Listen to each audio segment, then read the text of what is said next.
विष्णुपाद परमहंस परिव्राजकाचार्य अष्टोत्तर शत श्री श्रीमद् भक्ति वेदांत स्वामी शिल प्रभुपाद की जय। समवेत गौर भक्त वृंद की जय। राधाष्टमी महामहोत्सव की जय। हरे कृष्ण। ఇవాళ అందరికీ తెలుసు, ఇవాళ రాధాష్టమి పండగ భక్తులందరికీ తెలుసు. కానీ మామూలు ప్రజలకు చాలామందికి తెలియదు ఇవాళ ఎంత మహత్తరమైన ఉత్సవం జరుగుతుందో. ఈరోజు శ్రీమతి రాధారాణి పుట్టినరోజు. ఎవరు శ్రీమతి రాధారాణి? ఆవిడ భగవంతుడికి నిత్య సహచరి, ఆంతరంగిక శక్తి, దైవీ ప్రకృతి, పరాశక్తి, మహాలక్ష్ములందరికీ కూడా ఆవిడే మూలపుటమ్మ. భక్తిదేవి, మూర్తి భవించిన భక్తి, మహాభావ ప్రకాశిక. ఎప్పుడు కృష్ణ ప్రేమోన్మాదంలో మునిగి తేలుతూ ఉంటుంది. కృష్ణ ప్రేయసి, భగవంతుడికి అందరికంటే ప్రియమైనది. చాలామందికి అందరికీ తెలుసు రాధారాణి, కానీ మీలో కూర్చున్న వాళ్ళకి ఎవరికైనా రాధా అనే పేరుకు అర్థం తెలుసా? అర్థం కూడా తెలియదు మనకు. ఇన్ని సంవత్సరాల నుంచి మనం వస్తున్నాం మందిరానికి, జపం చేస్తున్నాం. రాధా అంటే ఆరాధించడం. రాధా అంటే అనేక అర్థాలు ఉన్నాయి, కానీ రాధా అంటే ఆరాధించేది. ఆరాధించేది రాధ, భగవంతుణ్ణి సేవించేది రాధ. అలాగే రాధ అనే పదానికి ఇంకా వెలుతురు, శ్రేయస్సు, ప్రేరణ ఇటువంటి అర్థాలు కూడా ఉన్నాయి. కానీ రాధ అంటే ఏమిటి అంటే ఆరాధించేది.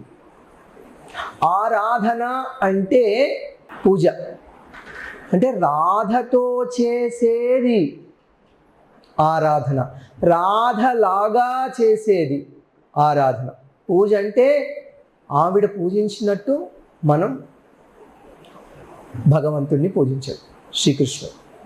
అపరాధం అంటే రాధ లేకపోతే, అపరాధ అంటే రాధ లేకపోతే అది అపరాధం. రాధతో చేస్తే ఆరాధన, రాధ లేకుండా చేస్తే అపరాధం. సంస్కృత భాషలో ఆ పదాలు, వాటి అర్థాలు రెండు కలిసే ఉంటాయి. కాళిదాస్ చెప్తున్నాడు ఒక చోట రఘువంశం, వాగర్థావివ సంపృక్తౌ. వాక్కు అర్థము రెండు విడదీయరాని. అదేవిధంగా ఈ పదాలకు, వాటి అర్థాలకు అవినాభావ సంబంధం ఉంది. మనం రాధారాణి రాధారాణి రాధారాణి చెప్పుకుంటాం. రాధారాణి అంటే పూజించేది, ఆరాధించేది, పూజ నేర్పించేది, ఆరాధన నేర్పించేది, భగవంతుణ్ణి ఎలా సేవించాలో చెప్పేది భక్తిదేవి. ఇటువంటి శ్రీమతి రాధారాణి గురించి చెప్పుకోవడానికి ఎన్నో ఉన్నాయి. కానీ ఒక చిన్న పాట, రూప గోస్వామి వారు రచించిన స్తవమాల పాట మీకు అందరికీ వచ్చి ఇప్పుడు పాడుకొని ఉంటారు. నేను పాడతాను, మీరు తిరిగి పాడండి. ఈ పాట పాడుకుంటూ ఈ పాట యొక్క అర్థాన్ని తెలుసుకుందాం. మనం చాలా పాటలు మనం రోజు పాడుతూ ఉంటాం, కానీ ఆ పాటల అర్థాలు మనకు తెలియదు. రాధే జయ జయ మాధవ దయితే,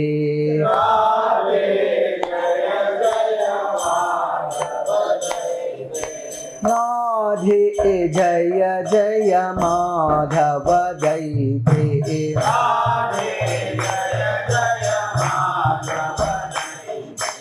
గోకుల తరుణి మండల మహితే,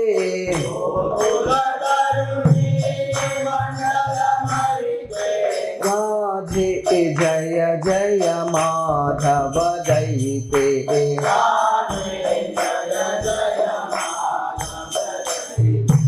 గోకుల తరుణి మండల మహితే.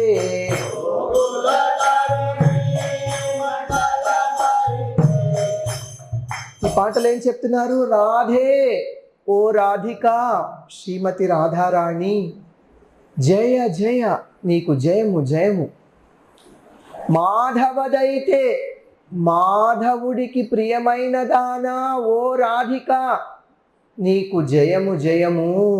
భగవంతుడికి అందరికంటే కూడా భక్తులంటే ఇష్టం. ఆ భక్తులందరిలో కూడా కొంతమంది భాగవతోత్తములు ఉన్నారు, వాళ్ళంటే చాలా ఇష్టం.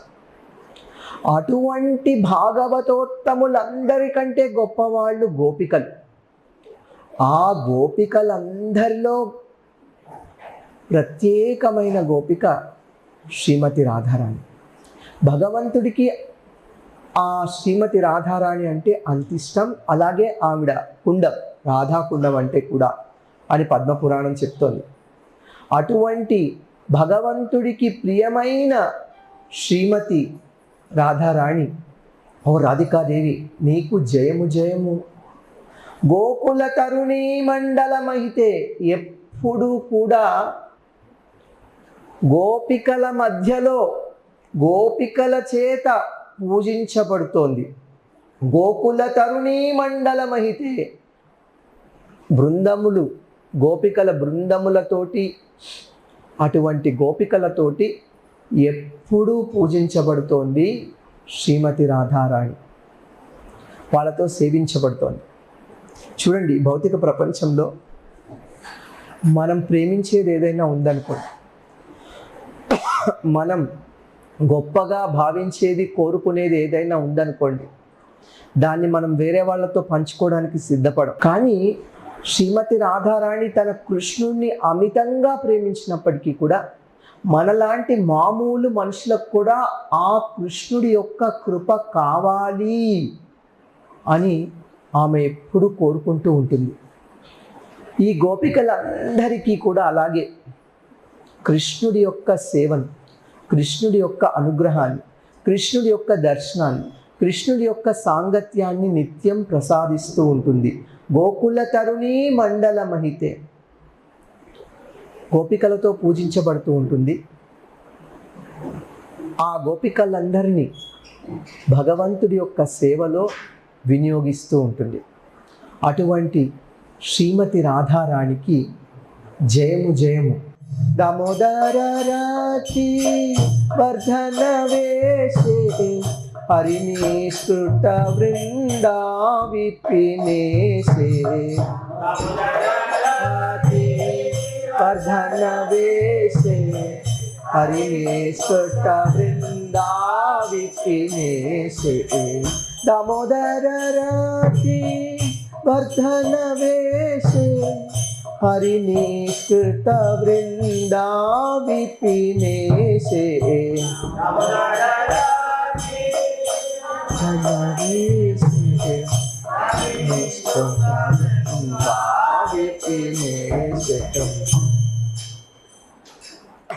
దామోదరుడు అంటే ఎవరు?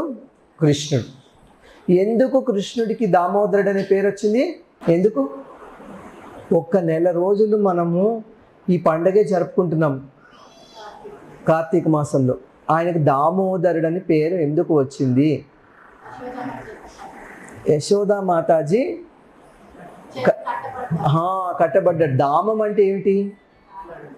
తాడు. దామముతో కట్టబడ్డ ఉదరము కలవాడు కాబట్టి దామోదరుడు ఆయన్ని కట్టేసింది. అటువంటి దామోదరుడికి రతివర్ధన వేషే, ఆయనకు ఆకర్షణ పెరిగేటట్లు ఈమె వస్త్రాలు ధరిస్తుందట. దామోదర రతి వర్ధన వేషే, ఈవిడ యొక్క వస్త్రధారణ ఎలా ఉంటుందంటే శ్రీకృష్ణుణ్ణి ఆకర్షించగలిగేటట్లుగా ఉంటుంది. చూడండి, కృష్ణుడు అంటేనే సర్వాకర్షకుడు, అందరినీ ఆకర్షించేవాడు. కృష్ణుడు వేణుగానం చేస్తేట ప్రవహించే నదులు, సెలయేర్లు స్తబ్దులైపోతాయట. స్తబ్దంగా అంటే కదలకుండా ఉండే వృక్షాలు కదిలిపోతుంటాయట కృష్ణుడు వేణుగానం చేస్తుంటే. అంటే చరములు అచరములు, అచరములు చరములు అయిపోతూ ఉంటాయి. అంటే కదిలేవి కదలకుండా, కదలనివి కదలకుండా ఉంటాయి. అట్లా కృష్ణుడు అందరినీ ఆకర్షిస్తుంటాడు. మనం భౌతిక ప్రపంచంలో అందరినీ మోహింపజేసేవాడు అని కామదేవుడు, మన్మథుడు గురించి చెప్పుకుంటుంటాం. మన్మథుడు కామదేవుడు, ఆయన అందరినీ మోహింపజేస్తుంటాడు. అటువంటి మన్మథుణ్ణి మోహింపజేసిన వాడు, ఆ మన్మథుడి పేరు మదనుడు కూడా. మదనుణ్ణి మోహింపజేసేవాడు మదనమోహనుడు. ఎవరైనా ఉన్నారా అటువంటి వాళ్ళంటే శ్రీకృష్ణుడే. మరి ఇటువంటి మదన మోహనుణ్ణి కూడా మోహింపజేస్తుంది కాబట్టి శ్రీమతి రాధారాణి పేరు మదన మోహన మోహిని. మదన మోహన మోహిని ఎలా మోహింపజేస్తోంది అంటే ఆవిడ చక్కటి వస్త్రాలంకారంతో, చక్కటి వేషధారణతోటే భగవంతుణ్ణి ఆకర్షిస్తుంది. దామోదర రతి వర్ధన వేషే. ఎక్కడ చూడండి, మన మందిరాల్లో ఎంత చక్కగా దివ్యంగా స్త్రీ విగ్రహాలని ప్రతిరోజు ప్రతినిత్యం భక్తితోటి, ప్రేమతోటి, శ్రద్ధతోటి, ఆ తర్వాత ఏ విధంగా ఆరాధిస్తుంటారో అటువంటి ఆమె వేషధారణ చూసి శ్రీకృష్ణుడు ఆకర్షితుడవుతుంటాడు. హరినిష్కుట బృందా విపినేశే, హరినిష్కుట బృందా విపినేశే. బృందావన అరణ్యానికి, శ్రీహరికి ప్రియమైన బృందావన అరణ్యానికి నీవు రాణివి. హరినిష్కుట, భగవంతుడికి ప్రియమైన బృందారణ్యం, ఆ బృందారణ్యానికి రాణి, బృందావనానికి ఈవిడ. చూడండి, మనం ఎక్కడ ఏం చూసినా వైకుంఠం అని చెప్పుకుంటాం. వైకుంఠనాథుడు, వైకుంఠేశ్వరుడు, వైకుంఠ నాయకుడు, శివలోకం, ఇలాగే చెప్పుకుంటాం. కానీ బృందావనానికి కృష్ణుడు ఎప్పుడు బృందావనేశ్వరుడు, బృందావనానికి రాజు అని చెప్పట్లేదు. బృందావనానికి రాజు లేదు, రాణి మాత్రమే. బృందావనేశ్వరి, బృందావనానికి బృందావనేశ్వరి.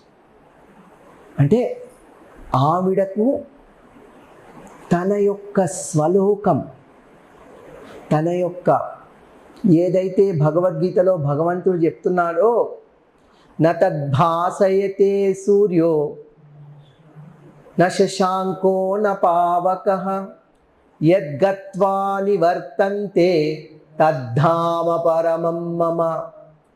ఎక్కడైతే సూర్యుడు లేకుండా ప్రకాశం ఉంటుందో, అంటే అక్కడ ప్రకాశానికి సూర్యుడు అవసరం లేదు. న తద్భాసయతో సూర్యో, ఏ దివ్యధామము సూర్యుడి కాంతి చేత వెలుగు నొందట్లేదు. మన లోకాలన్నీ కూడా సూర్యుడి కాంతితోనే వెలుగు వస్తున్నాయి, కానీ అక్కడ సూర్యుడు అవసరం లేదు.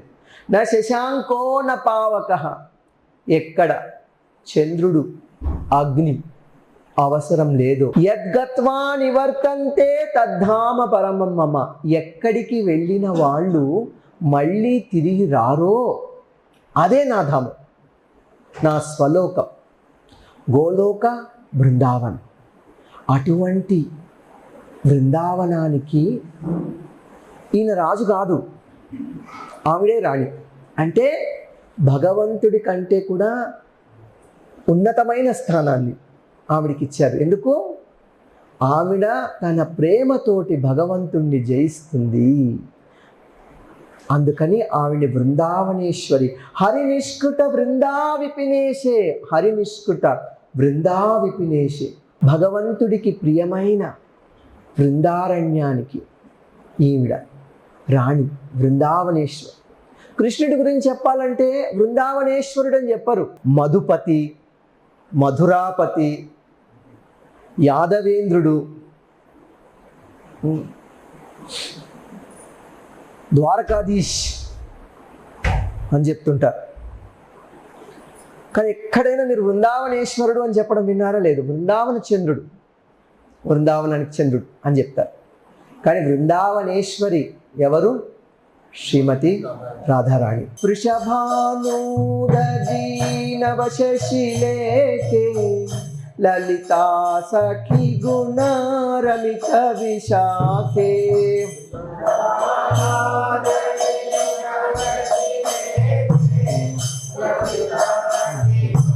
రమిత విశాఖే వృషభానూదీ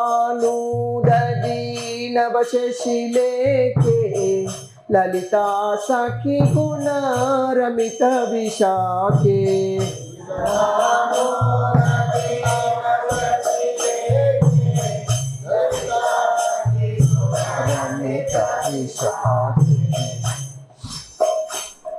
ఈవిడ ఇవాళ పుట్టినరోజు కదా. ఈ తల్లిదండ్రులు ఎవరు తెలుసా? రాధారాణి తల్లి ఎవరు? కీర్తిత. తండ్రి పేరు వృషభాను. అందుకే మనం చెప్పుకున్నా వృషభాను సుతే దేవి ప్రణమామి హరిప్రియే. వృషభాను రాజుకు కూతురుగా పుట్టింది. వృషభానూదది నవశశిలేఖే. ఇక్కడ ఎంత చెప్తున్నంటే ఈవిడ దది అంటే సముద్రం. వృషభాను అనే సముద్రం నుండి పుట్టిన ఉదయించిన నవ చంద్రలేఖ నవశశిలేఖ అంటే సముద్రం, లైక్ సముద్రం ఒడ్డు నుంచి మనం చూస్తుంటాం కదా చంద్రుడు ఉదయిస్తాడు. అట్లా వృషభాను అనే సముద్రం నుండి ఉదయించిన చంద్రలేఖ శ్రీమతి రాధారాణి. ఆవిడ ఇవాళ రాధారాణి పుట్టినరోజు. ఇక్కడ ఒక చోట చెప్తున్నారనమాట ఎప్పుడు పుట్టింది అని. అష్టమ్యాం భాద్ర శుక్లస్య సాజాత రవివాసరే రాత్రే పరాహ్న సమయే జ్యేష్ఠయాశ్చాంతి మే పదే. ఈవిడ రాధారాణి భాద్రపద మాసం శుక్ల అష్టమి ఆదివారం రాత్రి పరాహ్న సమయంలో జ్యేష్ఠ నక్షత్ర చతుర్థ పాదంలో జన్మించింది అని ఆది పురాణంలో ఒక చోట చెప్పబడింది. ఇవాళ ఆవిడ ఆవిర్భవించిన దినోత్సవం. అందుకే మనం అన్ని మందిరాల్లో కూడా ఈ రాధాష్టమి ఉత్సవాన్ని వైభవంగా జరుపుకుంటున్నాం. తర్వాత ఏం చెప్పారు? లలితా సఖి గుణ రమిత విశాఖే. లలితా సఖి గుణ రమిత విశాఖే. ఈవిడ లలితాదేవి యొక్క ప్రాణసఖి. లలితాదేవి యొక్క ప్రాణసఖి. 2 రోజుల ముందే మొన్న లలితా షష్ఠి వచ్చింది. నిన్న కూడా అంటే ఒక్కొక్కసారి ఒక రోజు ముందు వస్తుంది, ఒక్కొక్కసారి 2 రోజుల ముందు వస్తుంది లలితా షష్ఠి. లలిత విశాఖ వీళ్ళిద్దరూ రాధారాణి యొక్క సకులలో శ్రేష్టమైన వాళ్ళు, అందరికంటే గొప్పవాళ్ళు. రాధారాణికి అష్టసకులు ఉన్నారు. ఆ అష్టసకుల్లో మళ్ళీ లలితాభిషేక ప్రత్యేకమైన వాళ్ళు ఉన్నారు. అనేక మంది, లక్షల మంది గోపికలు రాధాకృష్ణుని నిత్యం సేవిస్తున్నారు. వాళ్ళల్లో ఈ అష్టసకులు ప్రత్యేకమైన వాళ్ళు. ఎంతోమంది మంజరులు, ఉదాహరణకి ఈ పాట రాసిన రూప గోస్వామి వారు రూపమంజరి, ఆయన రూపమంజరి. ఈ మంజరులు గోపికలను సేవిస్తుంటారు. ఈ గోపికలు అష్టసకులను సేవిస్తుంటారు. ఆ అష్టసకులు లలిత విశాఖ వీళ్ళ ఆధ్వర్యంలో శ్రీమతి రాధారాణిని ఆవిడ అనుమతితోటి దేవాది దేవుడు శ్రీకృష్ణుని సేవిస్తుంటారు. లలితా సఖి రమిత విశాఖే గుణ రమిత విశాఖే. ఈవిడ గుణములు ఏవైతే రాధారాణి గుణాలు ఉన్నాయో, కృష్ణుని పట్ల ప్రేమ, సరళత్వం, శ్రద్ధ, ఇటువంటి దివ్య గుణాల వల్ల విశాఖాదేవి రాధారాణిని ఎంతో ప్రేమిస్తుంది, సేవిస్తుంది. లలితాసఖి గుణ రమిత విశాఖే. విశాఖ రాధారాణి యొక్క గుణముల పట్ల ఆకర్షణ కలిగి ఉంటుంది. ఎంత గొప్పగా ప్రేమించగలుగుతుంది కృష్ణుని, ఎంత గొప్ప భక్తురాలు. అయినా ఎంత సరళంగా ఉంది, ఎంత సింపుల్గా ఉంది, ఎంత శ్రద్ధతోటి, ఎంత ప్రేమతోటి, ఎంత భక్తితోటి, ఎంత ఉత్కంఠతోటి ఈమె కృష్ణుని సేవిస్తుంది. అది చూసి విశాఖ రాధారాణిని సేవిస్తుందట.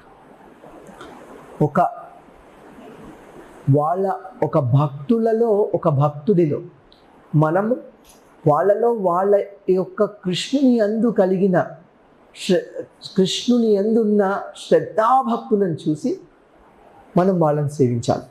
వాళ్ళ గురించి కూడా మనకు తెలుస్తుంది కేవలం వాళ్ళ భక్తి వల్ల, వాళ్ళ సాధన వల్ల, వాళ్ళకు భగవంతుడి పట్ల ప్రేమ వల్ల మనం వాళ్ళని సేవిస్తాం.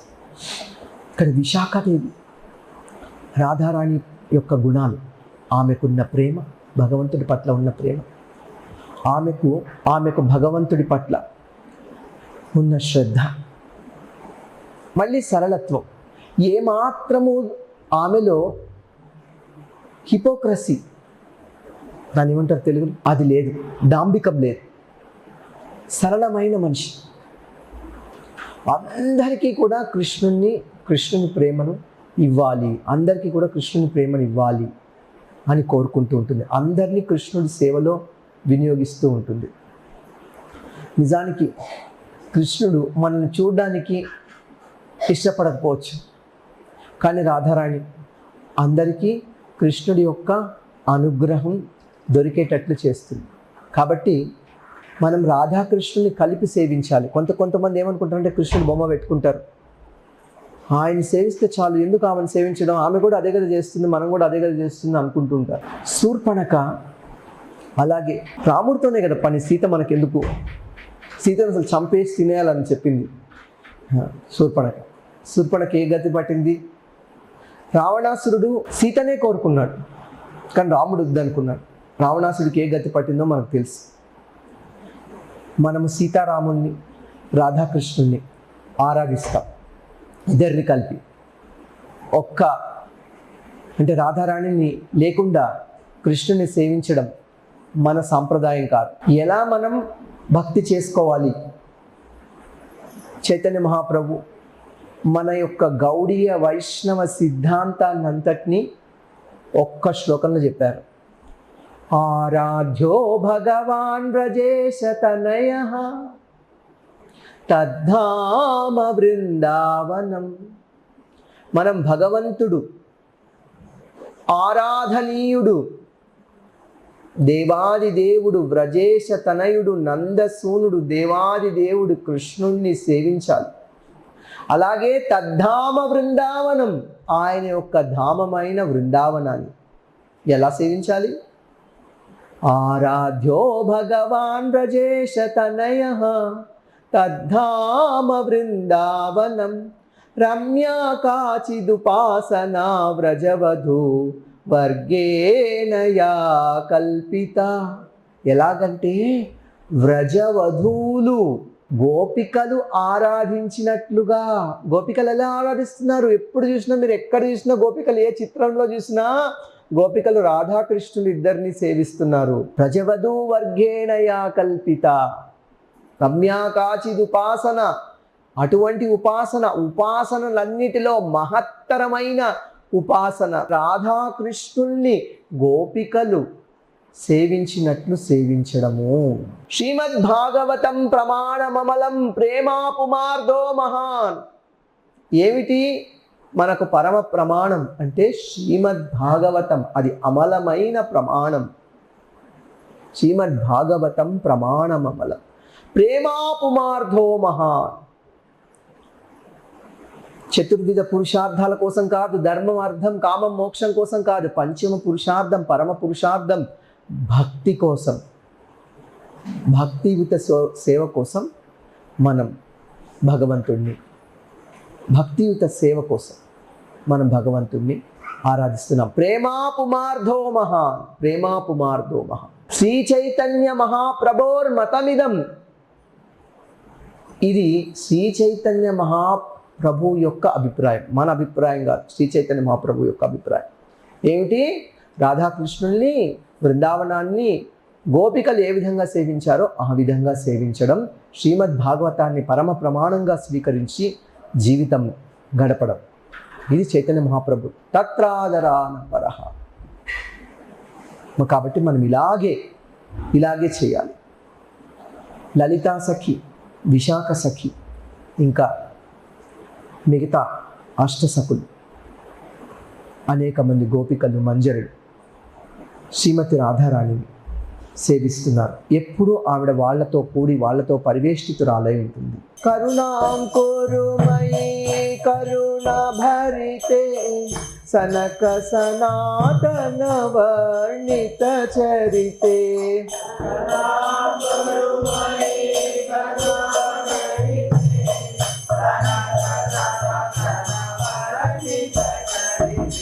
కరుణాం కురుమయీ కరుణ భరితే సనక సనాతన వర్ణిత చరితే.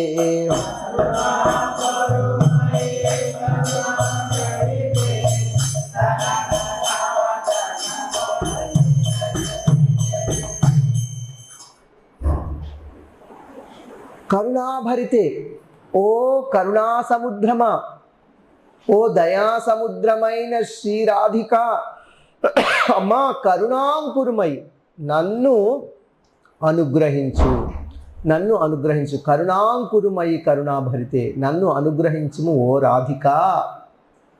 సనక సనాతన వర్ణిత చరితే, సనక సనందనాదులు నిత్యం నిన్నే వర్ణిస్తూ ఉంటారు, వాళ్ళ చేత వర్ణించబడ్డా. చూడండి, ఈ సనక సనాతన సనందన సనత్కుమారులు అనే చతుష్కుమారులు, వీళ్ళు ఆజన్మ బ్రహ్మచారి.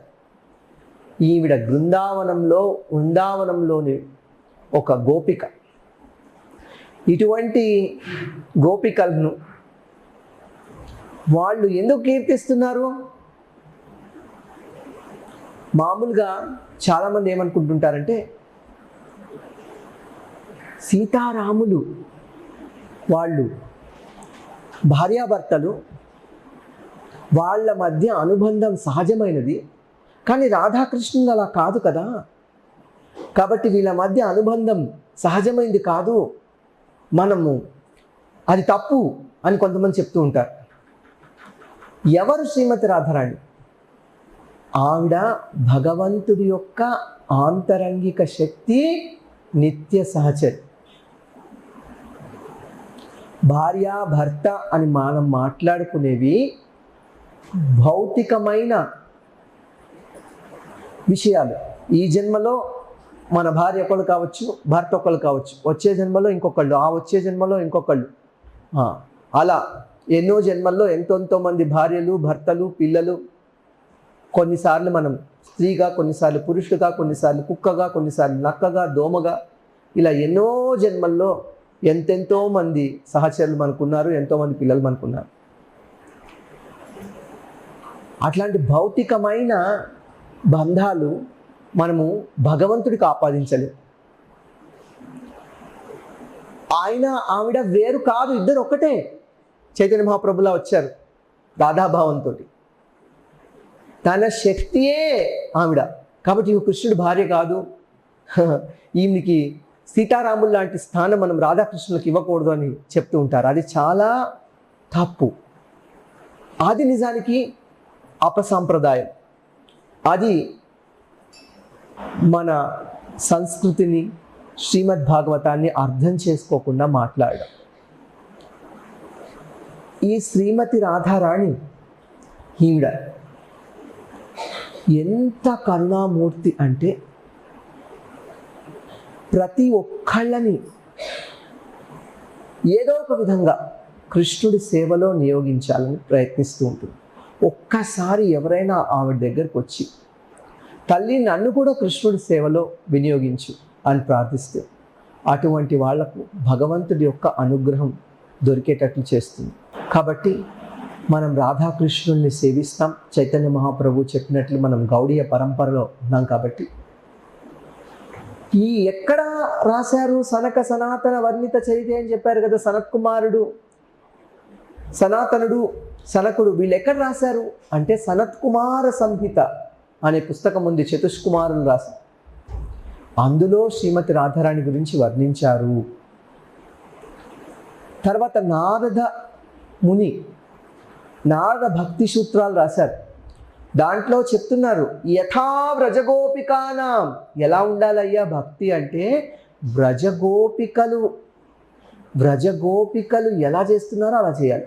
భక్తి అంటే వ్రజగోపికలు చేసినట్లు చేయడం భక్తి. అంటే కల్లా కపటం లేకుండా, ఏమాత్రము ప్రతిఫలం అపేక్షించకుండా, నిస్వార్థంగా భగవంతుణ్ణి సేవించడం. అది మనం ఈ వ్రజగోపికల నుంచి, ప్రత్యేకించి శ్రీమతి రాధారాణి నుంచి నేర్చుకోవాల్సిన విషయం. మనం భగవంతుని సేవిస్తాం, హుండీలో చెల్లని రూపాయలు వేసేసి వెంటనే మనం పెద్ద చీటీ ఇస్తాం భగవంతుడికి, ఇదంతా చేసి పెట్టు నువ్వు అని. తిరుపతి బాలాజీ దగ్గరికి వెళ్తాం, మన జుట్టు ఇచ్చేసి ఓ నాకు ఈ కోరికలన్నీ తీర్చాలి నువ్వు అని చెప్పేస్తాం. ఆ జుట్టు ఆయన ఏం చేసుకుంటాడు, ఎందుకు పనికిరాదని.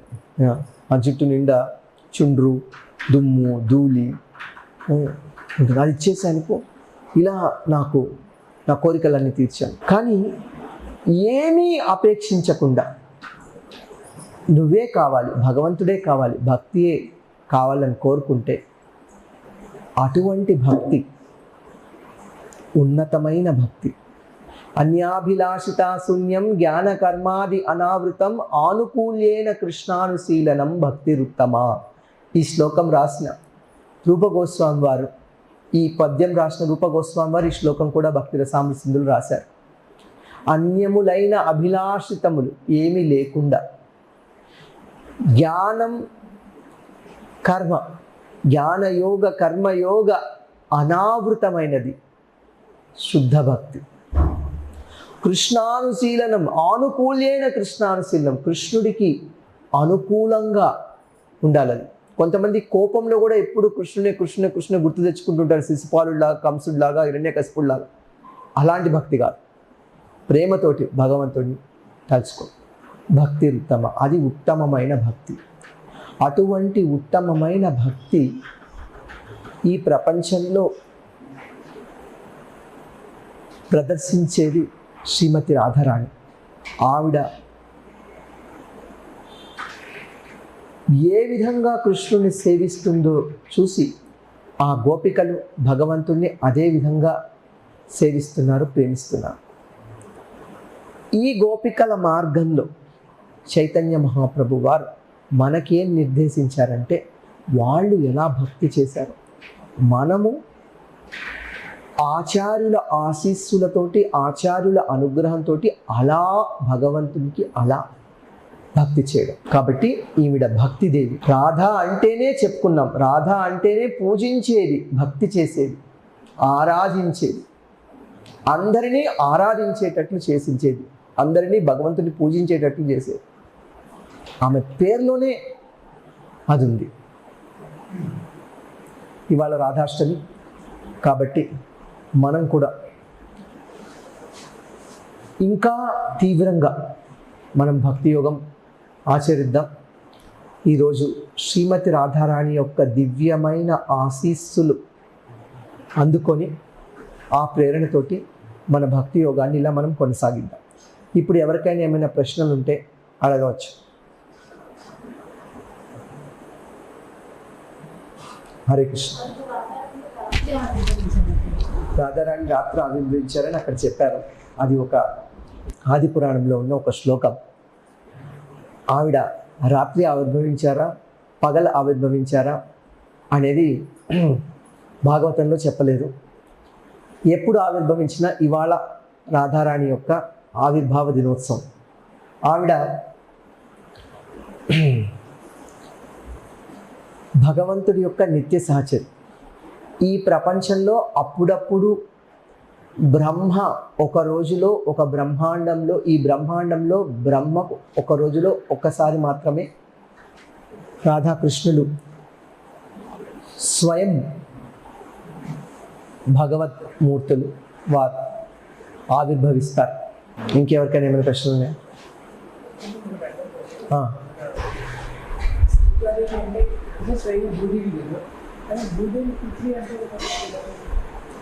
సీతాదేవి భూదేవి కూతురు. భూదేవి కూతురు అంటారు.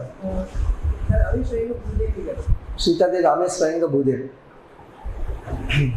సీతాదేవి స్వయంగా భూదేవి అని ఎక్కడ చెప్పబడలేదు. సీతాదేవి భూదేవి కూతురుగానే చెప్పారు అన్ని చోట్ల. అంటే భూదేవి కూతురు అంటే ఆవిడ కూడా అలాగే భూమి నుంచి ఆవిర్భవించింది కాబట్టి ఆ విధంగా మనం ప్రతిరోజు 5గురిని స్మరించాలట. 5గురిని ప్రతిరోజు స్మరించాలి. పంచకన్యా స్మరే నిత్యం. ఎవరెవరు ఈ 5గురు? అహల్య, ద్రౌపది, తారా, సీతా, మండోదరి తథా. పంచకన్యా స్మరే నిత్యం మహాపాతకనాశనం. వీళ్ళని పొద్దున్నే లేచి 5గురిని తలుచుకుంటే మహాపాతకాలు కూడా పోతాయి. ఎవరెవరు అంటే అహల్య, ద్రౌపది, సీత, తార, మండోదరి. ఈ 5గురు మళ్ళీ ఒకసారి చెప్పుకుందాం ఎందుకు ఈ 5గురినే ప్రతిరోజు తలుచుకోవాలి అని. వీళ్ళలో కొంతమంది చెప్తున్నారు ఒక్కొక్కళ్ళు ఒక్కొక్క పంచభూతాల నుంచి పుట్టారట. ద్రౌపది అగ్ని నుంచి, సీత భూమి నుంచి పుట్టింది అని చెప్తూ ఉంటారు. కాబట్టి సీతాదేవి అలా భూమి నుంచి ఆవిర్భవించింది కాబట్టి భూదేవికి పుత్రికగా వర్ణిస్తారు. ఒక చివరి ప్రశ్న ఇంకెవరికైనా? హరే కృష్ణ.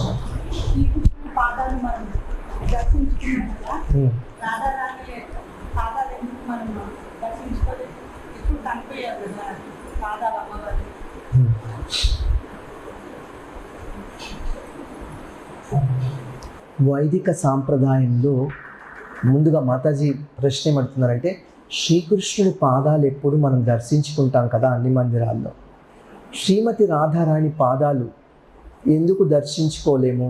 ఎప్పుడు ఆ పాదాలు కప్పబడి ఉంటాయి.